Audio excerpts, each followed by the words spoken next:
만약 여러분이 450조의 부자라면 세상에 단 한 명뿐인 내 자녀에게 어떤 것을 남기고 싶으신가요? 450조의 자산을 가진 인물, 석유왕 존 록펠러의 이야기입니다. 그는 단순히 자신의 부를 물려주기보다 자녀가 스스로 부를 만들 수 있도록 자녀에게 자신의 일생을 편지로 남겼습니다. 그가 남긴 편지에 단어 하나, 문장 하나에는 수십 년의 경험과 통찰이 녹아 있습니다. 편지의 내용을 바탕으로 오늘의 이야기를 시작하겠습니다. 요즘 책방 23화 시작하겠습니다.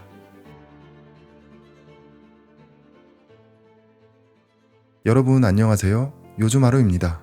오늘 하루도 여러분만의 특별한 이야기로 채워지길 바라겠습니다. 책에 대한 자세한 정보는 더보기란과 영상 뒷부분에 정리해 두었습니다. 어느 날 찰스 씨와 같이 식사를 하는 자리가 생겼다. 찰스 씨는 식사하는 자리에서 돈을 다루는 철학에 대해 내게 말해주었다. 절대 부자가 될 수 없는 사람은 두 부류입니다. 첫째는 맛있는 고기를 탐내는 파리처럼 화려한 삶을 사는 사람들입니다. 이들은 명품에 관심이 많습니다. 예쁜 옷, 비싼 차, 호화로운 집, 사치스러운 예술품을 가지려고 최선을 다하며 엄청난 돈을 쓰죠. 이런 삶이 매력적으로 보일지 몰라도 합리성이 떨어지고 경계심도 부족합니다. 이런 사람들은 결국 빛에 쪼들리다가 자동차와 집에 짓눌린 노예가 됩니다. 파산하면 모든 게 끝나죠. 둘째는 돈을 아끼고 은행에 맡겨두길 좋아하는 사람들입니다. 돈을 구덩이에 묻어두는 꼴인데 은행 이자로는 돈을 벌 수 없다는 사실을 깨달아야 합니다. 부자가 될 사람은 따로 있습니다. 바로 여기 있는 우리 모두죠. 우리는 돈을 낭비하는 일에는 관심이 없습니다. 부를 이용해 더 많은 돈을 벌 수 있음을 알고 있죠. 그래서 다양한 곳에 투자하고 더 큰 부를 쌓습니다. 동전 한 푼에도 엄청난 가치가 있다는 사실을 깨달아야 합니다. 이 이야기는 나의 사업 원칙과도 같다. 한 푼이라도 좋으니 가치를 불려라. 인생을 낭비할 이유가 없다. 인생을 낭비하는 건 자기 자신을 망치는 일이다. 나는 편안함과 즐거움을 삶의 목적으로 삼지 않는다. 배부른 돼지로 살지 마라. 내가 경영대학원에 다닐 때 한 교수님께서 하신 말씀을 잊을 수 없다. 욕심을 부리는 건 잘못이 아닙니다. 욕심은 오히려 좋은 마음이라고 생각합니다. 누구나 욕심을 낼 수 있습니다. 욕심을 품을 때 희망이 생깁니다. 이렇게 도발적이고 자극적인 말씀을 꺼내자 강의를 듣던 학생들은 난리가 났다. 욕심이 무슨 뜻인지 떠올린다면 대부분이 어린 시절부터 배운 도덕과 정면으로 충돌한다는 사실을 깨닫는다. 이 도덕 개념은 종교, 사회, 윤리, 정치, 법에 통합되어 있다. 의심할 여지도 없이 통치자의 역할은 욕심이라는 단어에 나쁜 의식을 심는 것이다. 하지만 사회에 발을 들이고 부를 빚어내는 여정을 시작하면서 나는 교수님께서 제안하신 명제는 상당한 통찰력이 있다는 사실을 깊이 깨달았다. 진화론자들이 말했듯 자연은 자비롭고 이타적인 세계가 아니다. 최강자가 왕이 되고 강한 자만이 살아남는 곳이다. 이 원칙은 소위 문명사회에도 해당되는 부분이다. 부와 업적을 쌓고 특별한 삶을 만들고 싶다면 욕심은 좋은 걸 넘어 필수인 것이다. 주급이 $5에 불과한 격리 직원으로 시작해 오늘날 미국에서 가장 부유한 사람이 된 내가 기적을 이루도록 도운 힘도 바로 욕심이다. 욕심은 사회 진화를 이끄는 원동력이고 내게는 부를 창출할 수 있도록 이끄는 힘이다. 내가 욕심이라는 말을 쓸 때 아들아, 너는 이 말을 열망으로 바꾸길 바랄 수도 있다. 하지만 아니다. 우리는 탐욕스러운 세상에서 산다. 나는 욕심이라는 말이 야망이라는 말보다 단순하다고 생각한다. 나는 앞으로 나아가며 내딛는 걸음걸음마다 욕심이 주는 힘을 느낀다. 욕심은 능력을 극대화할 뿐만 아니라 모든 걸 희생하고 장애물을 없애버리며 전속력으로 전진하게 만든다. 네, 여러분, 저는 록펠러가 말하는 욕심이 자신이 원하는 바를 이루는 갈망으로 느껴졌습니다. 더 나은 나, 더 나은 삶을 살고 싶다. 이러한 갈망들 말이죠. 가끔 세상이 말하는 도덕이나 기준은 때로는 우리가 커지는 걸 막는 벽이 되기도 합니다. 저 역시 제가 생각하는 욕심은 방향만 올바르다면 우리를 움직이게 하는 최고의 연료가 될 수 있다고 생각합니다. 그걸 통해 더 크게 도전하고, 더 깊이 배우고, 더 단단하게 성장할 수 있기 때문입니다. 책 속의 내용을 읽어드리겠습니다. 이 세상에 마냥 순탄한 삶을 사는 사람은 없다. 오히려 모두가 실패에 둘러싸여 살아가지. 세상에는 무기력한 실패가 너무나 많다. 그 탓에 사람들은 탁월함을 추구하고 그게 매력적으로 보일 수도 있다. 그렇다 하더라도 실패를 피할 방법은 없다. 우리 운명도 마찬가지다. 다만 다른 사람과 달리 나는 실패를 술 한 잔으로 여긴다. 마시는 순간은 씁쓸하지만 결국 내게 활력을 주니까. 세상에 공짜 점심은 없고 언제까지나 제자리에 머무를 수도 없다. 가만히 있으면 퇴보할 뿐, 앞으로 나아가려면 기꺼이 결정을 내리고 위험을 감수해야 한다. 실패는 더 높은 자리로 향하는 여정의 시작이다. 내가 오늘 이룬 결과는 실패라는 나선형 사다리에 오른 덕이라고 할 수 있다. 나는 영리한 실패자다.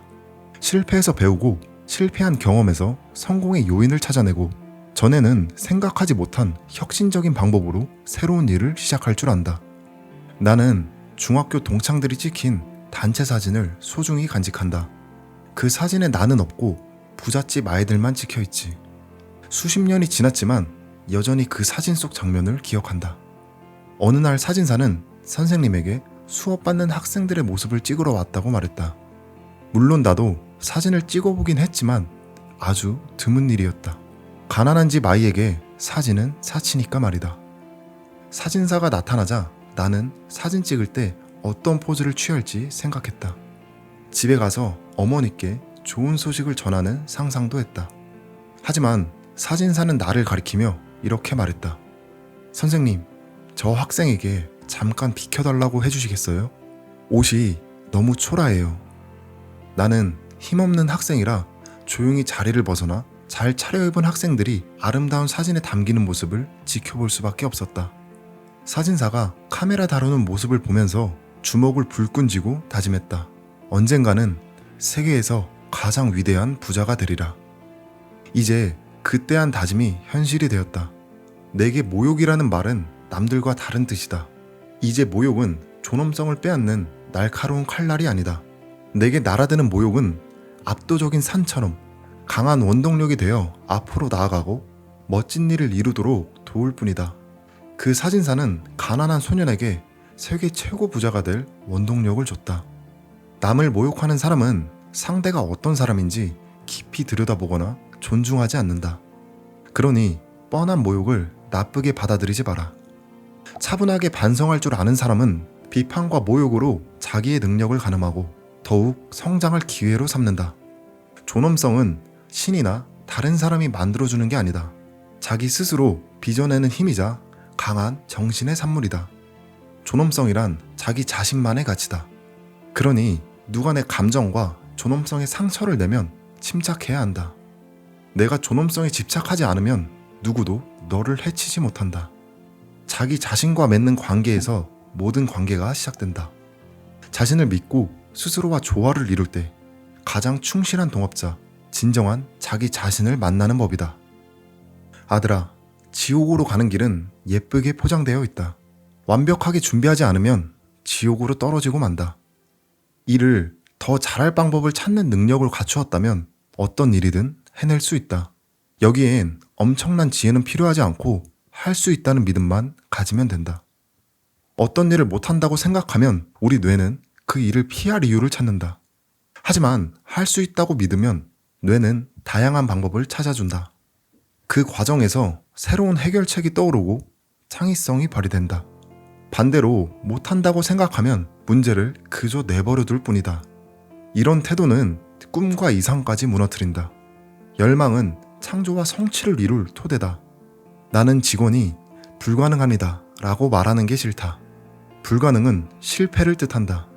불가능하다는 생각이 지배당한 사람은 자기가 옳다는 걸 증명하려고 괜한 변명만 늘어놓는다. 그대로 둬도 되는데 위험을 감수해야 할까? 변화를 일으키려고 변해야 할 이유를 부지런히 생각해야만 달라질 수 있다. 가장 좋은 방법은 새로운 생각을 많이 떠올리는 것이다. 눈과 얼음 위에서는 아무것도 잘하지 못한다. 캐캐묵은 생각으로 마음을 얼려버리면 새로운 생각이 자랄 수 없다. 캐캐묵은 생각은 새로운 생각을 방해하는 가장 큰 적이다. 모든 계획이 완벽할 수는 없다. 그러니 조금이라도 개선될 가능성이 있다. 나는 이 사실을 알기에 더욱 나은 방법을 찾고자 한다. 나는 나 자신에게 과연 이보다 더 잘할 수 있을까? 라고 묻지 않는다. 분명 더 잘할 수 있음을 알기에 어떻게 해야 더 잘할 수 있을까? 라고 묻는다. 앞으로 나아가고 스스로 더 큰 가치를 지녔다고 생각하는 사람은 큰 보상을 받는다. 이런 사람은 자기가 어려운 일을 감당할 수 있고 실제로 해낼 수 있다고 믿어 의심치 않는다. 정상에 오르려고 애쓸 때 사다리의 발판은 우리가 더 높은 단계로 발을 내디딜 수 있도록 잠시 시간을 내어줄 뿐이고 언제까지나 그 위에서 쉴 수 없음을 기억해야 한다. 우리는 나아가다 말고 지치거나 낙담하기도 하지만 권투 선수의 말처럼 승리를 위해서는 또 다른 라운드에서 싸워야 한다. 우리는 난관에 부딪히더라도 다음 라운드에서 싸워야 한다. 우리에게는 몸에 따르는 욕구처럼 마음에 따르는 욕구도 있다. 그러나 많은 사람이 시간이 부족하다는 핑계로 마음의 욕구는 무시하고 몸의 욕구에만 따르며 꼬박꼬박 배를 채운다. 점심 한 끼를 거르는 건 큰 문제지만 마음의 배고픔과 목마름을 채운 게 언제였는지는 묻지 않는다. 우리는 정신적으로 부유한가? 그렇지 않다. 안타깝게도 사람들은 공허한 마음이라는 형벌을 저항 없이 받아들인다. 그러나 마음은 우리가 살아갈 진정한 집이고 우리를 다스리는 선과 악도 마음에 달려있다. 마음이라는 세계에서 방황하거나 길거리에 나앉지 않도록 자기만의 집을 찾아야 한다. 성공한 사람들은 정상에 꽤 큰 공간이 있음을 알지만 사람들이 앉아서 머무를 공간은 충분치 않다는 것을 깨닫는다.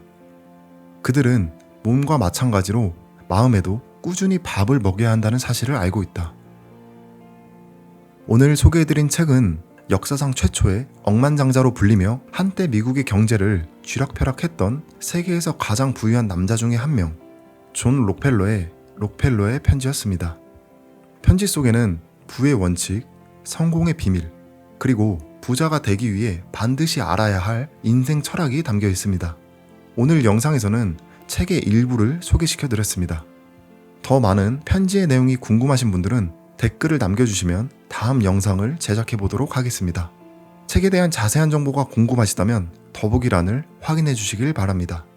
당신이 용기를 얻고 싶거나 삶에 새로운 방향이 필요하다면 구독 부탁드리겠습니다. 여러분의 하루가 더 나은 방향으로 흘러가길 바라며 다음 영상에서 다시 찾아뵙겠습니다. 요즘 하루였습니다. 감사합니다.